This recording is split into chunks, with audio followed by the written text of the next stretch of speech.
Bueno, y precisamente para hablar sobre la aprobación en primera discusión de la reincorporación de Venezuela al TIAR, está con nosotros ese diputado que hablaba de último en la nota de nuestro equipo de producción. Y recibo acá en el estudio a William Dávila, diputado de la Asamblea Nacional, miembro de la Comisión de Política Exterior y presidente de la Comisión Internacional del Parlasur. ¿Cómo está, diputado? Gracias por acompañarnos. Gracias. Bueno, a ver, se venía hablando del TIAR desde hace ya algunas semanas y finalmente se da el paso de aprobar en primera discusión esta ley para reincorporar a Venezuela a este tratado. ¿Qué significa ese primer paso para nuevamente incorporarnos al tratado? Bueno, se siguió todo el procedimiento para aprobar una ley, ¿no? Tal cual como lo dice la Constitución. Algunos, tú sabes, decían que cómo era posible que a estas alturas eso no se hubiese aprobado y empezaron a crear una sensación de negatividad para la Asamblea Nacional. No se siguió el procedimiento. Se discutió en la Comisión de Política Exterior, se hizo un informe, se presentó ante la directiva de la Asamblea y ayer se aprobó en primera discusión la ley, porque tiene que tener dos discusiones. La segunda discusión, que no va a meritar ninguna modificación ni nada de eso. ¿Cuándo sería? Debe ser la próxima semana, ¿no? Okay. Y eso es un artículo, solamente se autoriza al Ejecutivo tratar la adhesión de Venezuela ante el Tratado Interamericano de Asistencia Recíproca, etcétera, ¿no?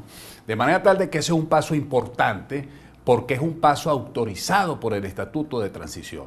Y eso es importante. Ayer cuando yo hablé dije de Guaidó como el presidente de la transición. Es decir, tenemos un estatuto de transición que permite que precisamente ese tipo de disposiciones de integración a los organismos internacionales promotores de los derechos humanos, promotores de los derechos económicos, en el caso, por ejemplo, de organismos internacionales como el BID, el Banco Mundial, la Comunidad Andina de Naciones, que es un organismo de integración, pues, la Corporación Andina de Fomento, en todos esos organismos, en todos esos espacios, Venezuela, por razones ideologicistas, se excluyó, tomó decisiones nacionales para salirse de ese organismo. Eso no ha traído nada positivo, porque la pobreza siguen ahora las graves violaciones de los derechos humanos, una serie de problemas de todo tipo. Entonces, ayer lo que hizo la Asamblea fue reincorporar a Venezuela en ese espacio, en esos foros, en esas acciones de tipo nacional y de tipo internacional que van a beneficiar al pueblo venezolano. ¿Usted habla de Juan Guaidó como presidente de la transición ya?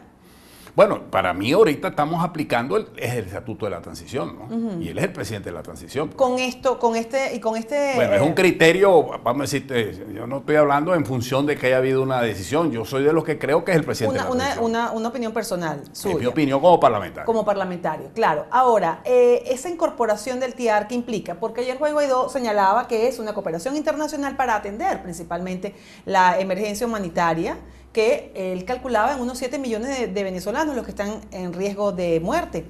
¿Qué significaría entonces esto? Porque en una primera instancia, cuando hacíamos consultas sobre el TIAR, hablaban de una intervención internacional en caso de amenaza de invasión en Venezuela. Entonces, ¿qué diferencia habría entre el TIAR y el 187, numeral 11, que también ha sido nuevamente hecho un llamado el día de ayer, anteayer también por parlamentarios del bloque 16 de julio? Yo creo, Ana, que está dentro del mismo contexto, ¿no? Yo no lo veo como una interpretación reduccionista, ¿no? Hay que verlo dentro de ese paradigma de complejidad hoy día, que todo está interrelacionado.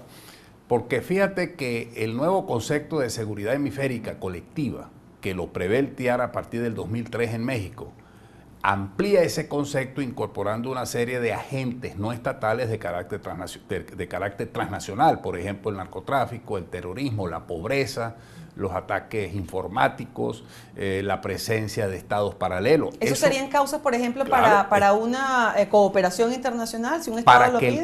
Para que el órgano de consulta delegado, en este caso por el Consejo Consultivo, que es el Consejo Permanente de la OEA, asuma una discusión y tome determinaciones que no requiere tener los votos o que no tiene el tema del poder de veto de las grandes naciones en el Consejo de Seguridad de las Naciones Unidas, ni tampoco requiere una mayoría calificada como sí se requiere para aplicar la Carta Democrática Interamericana, sino aquí los países que suscriben el TIAR son los únicos que podrían votar en el Consejo Permanente de la OEA en la aplicación de ese concepto nuevo de una seguridad hemisférica multidimensional. Eso es muy importante, porque cuando nació el TIAR en 1947, los albores de la Segunda Guerra Mundial, era el concepto de seguridad colectiva. Entonces eso era un poco engorroso, porque requerías como unos organismos burocráticos de tipo colectivo para tomar unas medidas.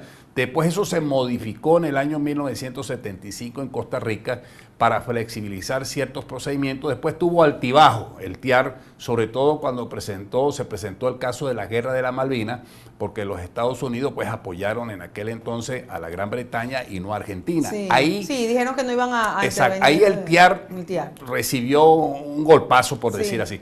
Ahorita que ya no estamos en Guerra Fría y que surgen nuevos actores a partir del 2003 considerados en el TIAR, es muy importante la adhesión de Venezuela, porque Venezuela está siendo víctima de esos agentes no estatales que ya tienen presencia territorial. Por ejemplo, grupos irregulares que están en el sur del país y en otras partes del país. ¿Grupos irregulares? ¿Guerrilla?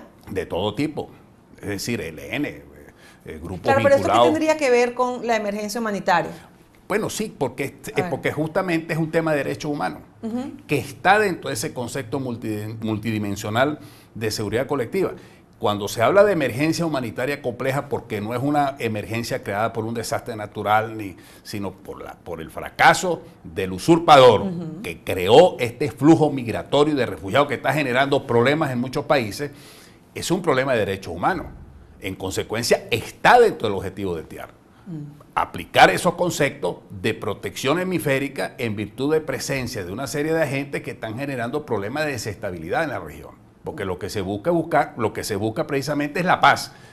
Y esto es bueno señalarlo, porque yo vi por ahí una noticia donde ya salió el canciller de la usurpación diciendo que nosotros incluso Evo Morales lo dijo, que nosotros estábamos aprobando la intervención militar, que ya el TIAR era la apertura de la intervención militar. O sea, le quieren dar un contenido militarista y no es ese el objetivo. No es. Vamos a aclararlo al regreso de la pausa. Seguimos conversando con el diputado William Ávila, miembro de la Comisión de Política Exterior y presidente de la Comisión Internacional de Parlasur. Volvemos.